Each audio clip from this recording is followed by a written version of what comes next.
Okay, remember that they're changing my voice.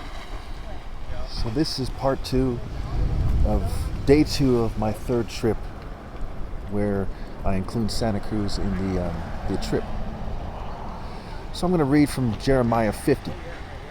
I just talked about the verse from Isaiah where it says that those who choose idols are blind to their own shame. It says what they treasure is worth nothing, right? So the things that are made from idols that they treasure are worth nothing, right? So they built their family or their nation or whatever it is. And it's hurtful, perhaps, but it's the truth. And the truth hurts, and the truth will set you free.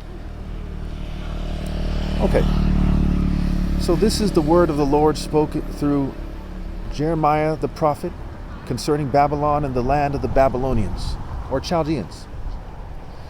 Announce and proclaim among the nations, lift up a banner and proclaim it, keep nothing back. But say Babylon will be captured, Bel will be put to shame, Marduk filled with terror, her images will be put to shame and her idols filled with terror. So who is Bel's, Greek equivalent? It's Zeus. And who is Bel's Roman equivalent? It's Jupiter.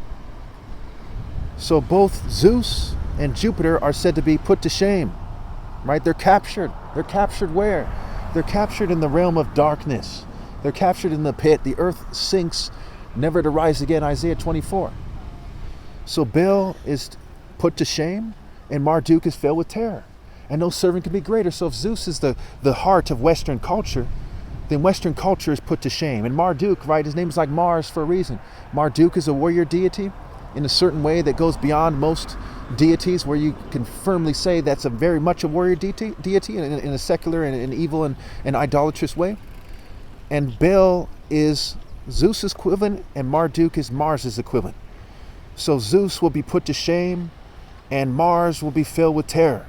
So it says that the West, right, and every country in the world that's taken on that kind of way of thinking, that kind of Freemasonry, that kind of college way of thinking, the kind of Western system that every nation system has these days.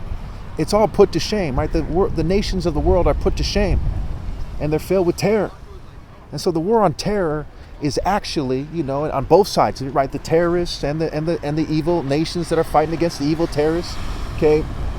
They are all causing the spirits of the inhabitants of the earth to be put to shame and to be filled with terror. And therefore her images, right, the things, not just their arts, but their spiritual images, so to speak. Okay, and her idols, their crafts, their ways, their kings, their leaders, their popular people, right? They're put to shame and they're filled with terror. So we see also in another part in the Bible it says, Bel bows down and Nebo stoops low. So Bel is put to shame, and his spirit bows down to the spirit that I'm in, the spirit of God, right? Zeus is put to shame, and his spirit bows down to God Almighty. Marduk, Mars is filled with terror, and he bows down to God Almighty, and he bows down to me just like Zeus, okay, as I'm Christ, the Christos, the Son of God. In reality. And changing the way I look isn't going to help them. Like they do all kinds of immature things, right?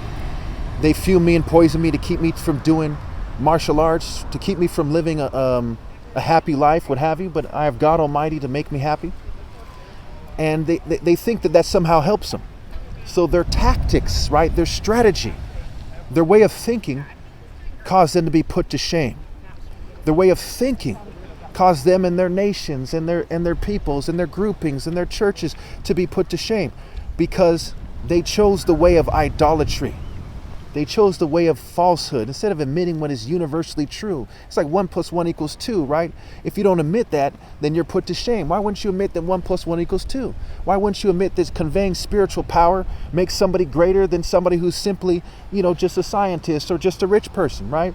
Because righteousness is greater than wealth. And when you don't admit that by your actions, you're put to shame. There's nothing you can do from there. You've accepted the mark of not admitting that righteousness is greater than wealth by your actions. So we see many things that are said in this chapter. We go down to verse 12. It says, your mother will be greatly ashamed. She who gave you birth will be disgraced. She will be the least of the nations, a wilderness, a dry land, a desert. Because of the Lord's anger, she will not be inhabited, will be completely desolate.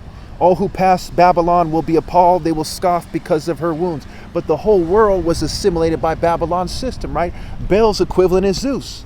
And the Greeks and the Romans, right? The Roman equivalent of Baal is Jupiter, right? Jupiter, the pit. They went around the world and they assimilated all the nations of the world into Babylon's system. So as Babylon is put to shame, the whole world is put to shame, because no servant can be greater, and they're in Babylon's system, the kind of Greco-Roman, Egyptian, Babylonian system that dominates the world, especially through the West. Okay. It goes on to say that,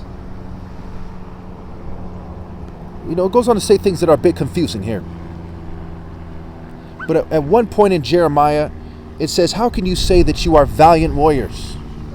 So how can you say you are men mighty in battle? Okay? Well, because the reason why it's saying that is because they're not righteous, right? So how can you say you're valiant when you're not righteous? How can you say you're virtuous? How